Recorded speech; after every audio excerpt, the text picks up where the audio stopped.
All right, family. I'm back in here. Last installment for the evening. The year is 1976. So we're gonna go over here's my movie list for 1976. That kind of rhymed. Okay. So in this one, we're gonna really see what we got going on in the year 76. So at this time, my sister's like probably 1 years old with some of these films.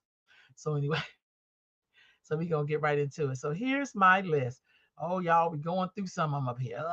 We got Claudine, The Black Six, JD Revenge, Bingo All Star, and Motorcade, right?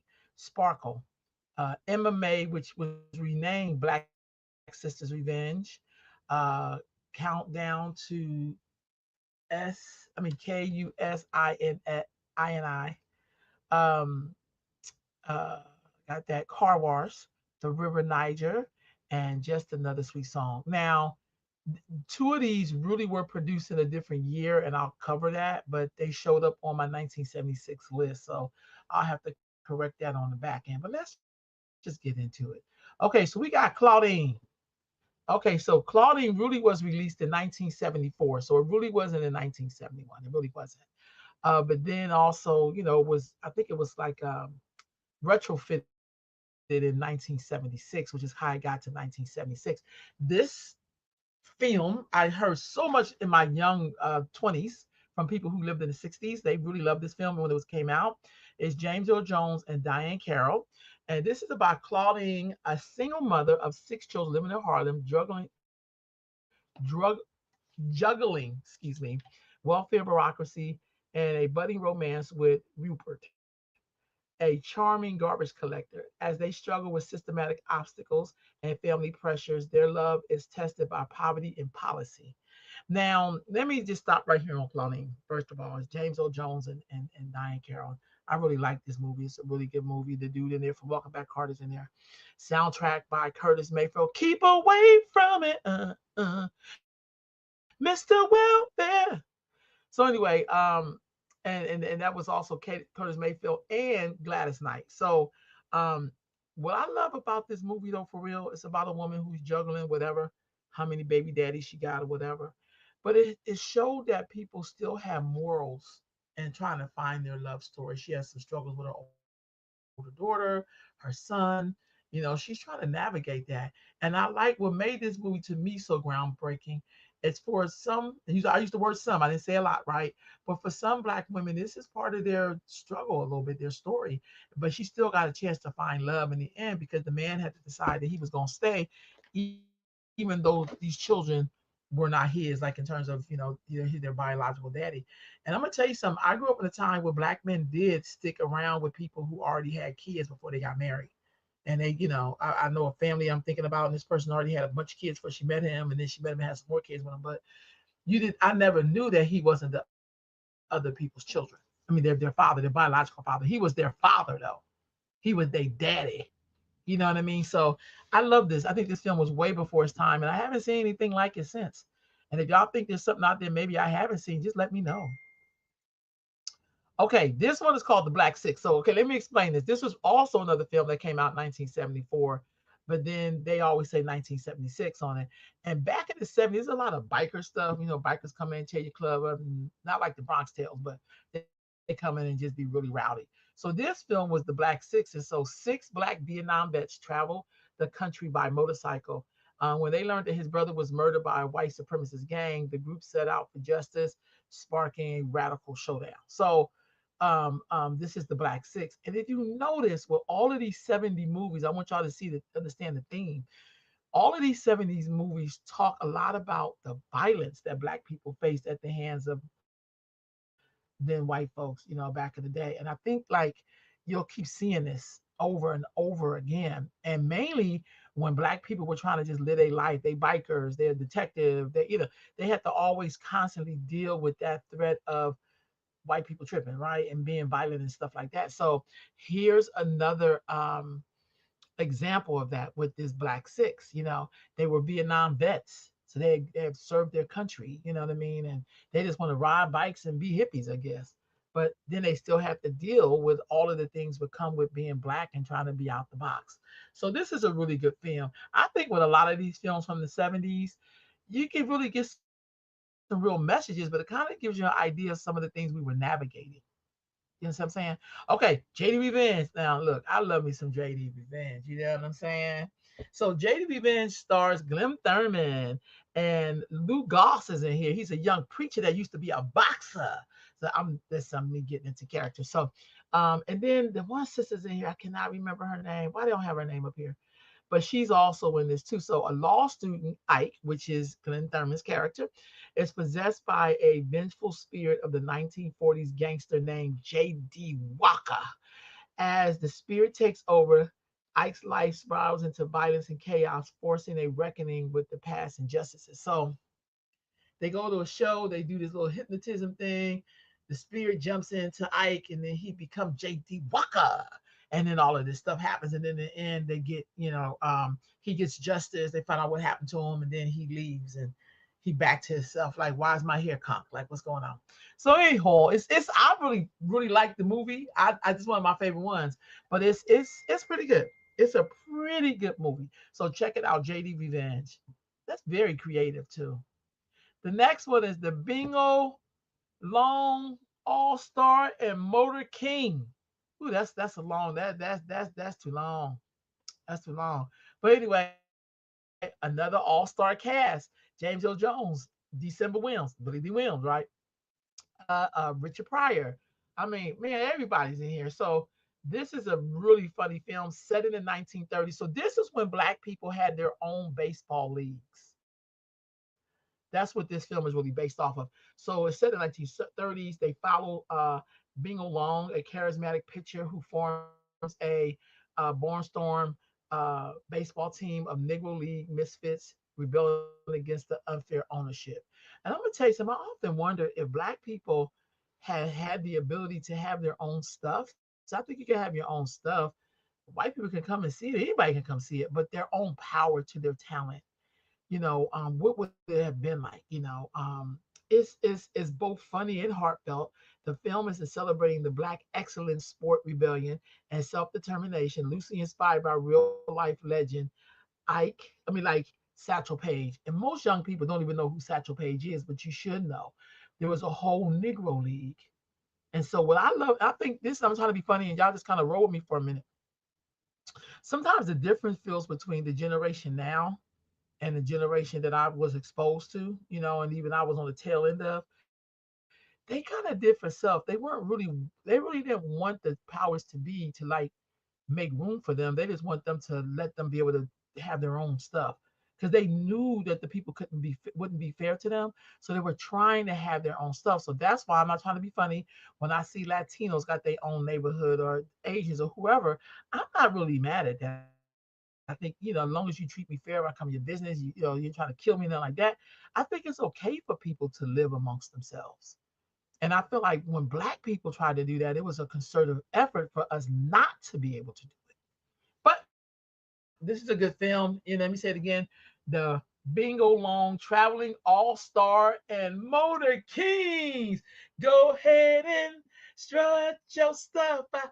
The music be slamming in these black movies, y'all, for real. Like it's stuff I'm still singing to this day. Okay, but that's a good film. All right, another here we go on the musical now. You Barry. First of all, Aretha Franklin did the soundtrack. That's the first part. Okay, that's the first part. I really love this movie. I watched it 1,000 times growing up. This is something you can watch with young people. It's about dreams and romance and struggle and family dynamics and drug addiction and it's all in there, right? So this is set in the 1950s, 60s Harlem. Three sisters form a girl group and rise to fame, but the fame comes with heartbreak, betrayal, and threats of self-destruction. I really love this. Again, Curtis Mayfield did the soundtrack. Aretha Franklin on vocals. Last time he did something, he had Gladys Knight. Um, and it's really, really a classic. It has fashion, music, and emotional depth. It's a really good movie. So here you have Lynetta McGee, and you have Irene Cara, and I can't remember the third sister's name, but she acted her butt off too. This is a really good movie you can watch with your young people. I look at films sometimes and I feel like I cannot watch them with young people because it's too vulgar. I have to explain stuff. This one is very light, but the point gets across. And that's what I thought was deep. And it talked about, The music of it is good. Like I loved all the music in here, but that giving up song, that was heartbreaking, man. I felt it through the screen. I felt like I was sitting on the stool with her, high as hell. But anyway, it's a good film. You can watch this with young people, and it's just awesome, right? Wow, this is movies that was almost 50 years old. All right, here we go. MMA. Now, look, y'all. I love me some MMA. Okay, I love me some MMA. Let me go back. So I really love me some MMA. So when I first discovered this, it was Black Sister Revenge. Then I discovered when it was released in 1976, it was MMA. And MMA is a better title for me. I felt MMA. Okay, let's talk about MMA. Okay, and this must have been like a low budget film, but I loved everything about it. And then there's a scene at the end that made me laugh so hard.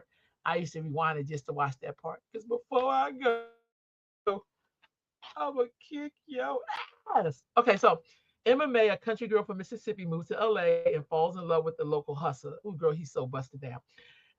After he gets arrested, she goes to extreme lengths, robbing bank, violence to help him basically get out of jail, to only realize he never truly loved her. That's when that fighting scene comes. And she be like, I'm gonna let you know, and bitch your own game. But you have to watch it. It's a lot of funny stuff in it. It's really good. And it's like it's LA 70s. I love it. I watch this still to this day, y'all. It's pretty funny. Okay, this next one, y'all. This is a little different. So this movie is the countdown to I can never say this name. Cushion yeah. So basically, this story is based on a charismatic African leader. So what I noticed in the 70s, there were a lot of black people, basically reconnecting to their origins and their roots. Now, listen, let me be careful. I'll say this: I'm not talking about people who mix with Indian. Like when people talk about Africa, do not jump up and start talking about Native Americans. So I think it's very disrespectful. Now, if you talk about your own people, then you say that for your damn self. But I know that in the 70s, there was a concerted effort to reconnect to Africa. And people took African names and were dashikis, and they were really, because I don't think some of us understood what it means to, even though we did a lot of amazing things. So I'm not taking nothing away from the amazing things that we've done in slavery or whatever, right? Do all the atrocities we've been through. But I remember those 70s. I was a little girl, and I remember every black person I felt I was related to, and that they knew me and they would take care of me if something happened. Right. So this film is centers around a charismatic African revolutionary leader, which is played by Greg Morrison, who was on the mission to unite African nations at a major international conference in a fictional African country of, okay, Kashini. I'm not saying this right. However, he must counter with the network of the Western imperialists, corrupt business interests, and traders working to undermine, his mission. The U.S. journalists and American allies join him. Oh, that's kind of interesting for American allies. Join him to navigate the assassination attempt, ideology classes, the race to ensure success for this conference. So this is funny because I can see this right now today. So we got our brother in Burkina Faso. He's trying to do some stuff. In Africa, you see diaspora Africans, American Africans, wherever we come from, going back there. But you have to deal with corruption because one of the things I've learned is that when you go to other countries and you think about the possibilities, the imperialists or whatever you call them, the colonists, whatever, they always have co-conspirators. And co-conspirators don't get to be victims, they get to be co-conspirators. And so even as I look at this, and it was a film from 1976, we are still dealing with those same issues in modern time because some people have bought into the system. And then there are some people who don't really want freedom because I mean, when you have freedom, you have to work, or you have to have self-discipline or self-accountability or self-governance. That's a word that people start choking up on. There's always people who want to keep the same system because they're doing well in it. So anyway, we seeing that right now, and I'm not talking about the Republicans. All righty, and then we got Car Wash. Whoa, whoa, whoa, whoa, talking about that Car Wash. So this movie, one of my all-time favorite movies. Everybody's in here. The Pointer Sisters. You got to believe in something. Uh, uh. Why not believe in me? Got Richard Pryor in here. Oh, you even got Bill Dukes in here when he's young. The dude from Nothing But a Man, he in here. He's older. So the plot is these are workers at a car wash. It's a vignette. Workers at workers and customers sharing hope, struggles, and humor across radical economical and social lines. This is a really good film. It's a feel good film, and I love it. George Carlin's in here. Huggy Bear is in here. Like everybody, this is a good feel good movie that you can watch with your kids and feel very good about it. Okay, and then there's the River Niger. I am the River Niger. So you have a young Lou Gossett, a young James Earl Jones, and a young Cicely Tyson. So this is set. Hold on. Oh yeah, I didn't pick up Har. Okay, so anyway, set in Harlem home, the story centers on a poet and war veteran waiting for his son to return home from the Air Force, only to confront family secrets, political conflicts, and disillusionment with the American dream. I really like this movie. When I was in Honduras for like a month, not Honduras, Costa Rica for a month. This is the only CD I had, and I watched this movie every night. Like it is edged in my brain, and I really love this movie.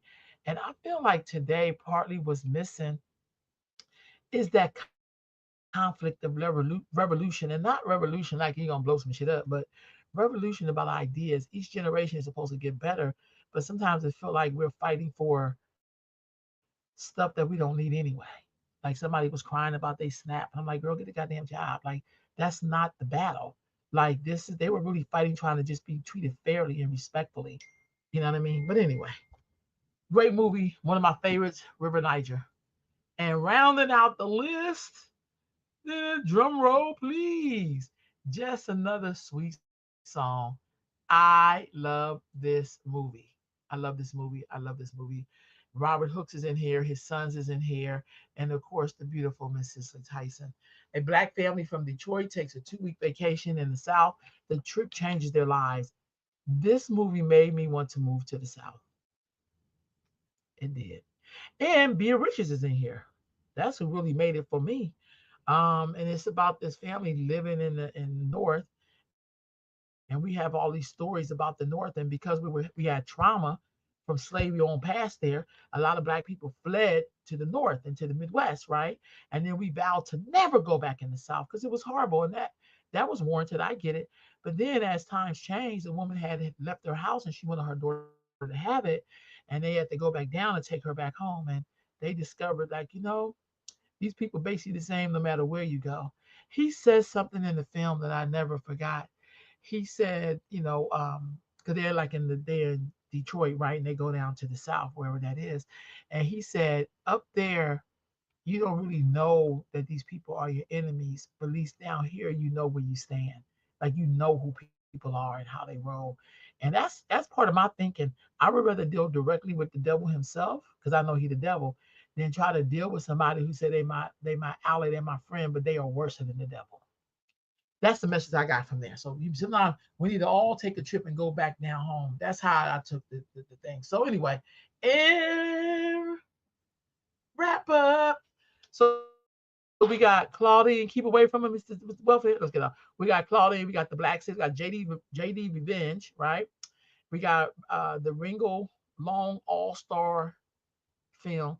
We got Sparkles, we got MMA, Black Sister Revenge, we got Countdown to Crusade Scene. I don't mess it up. Car Wash, we got the River Niger, and just another sweet song. So, family, those are my films for 1976. I'll be back tomorrow night with 77, 78, and 79. All right, y'all. I hope that y'all would check out these films. These are good, wholesome films you can watch with your kids. You can laugh, you can cry, you can explain the period. If you came of age in these times or somewhere around there, you could also explain to young people. That's when I watch with my nieces and nephews and great nieces and nephews, right? I try to explain to them that time period because I lived part of it. So, anyway, family, I hope y'all have a great night, and I'll check in with y'all tomorrow.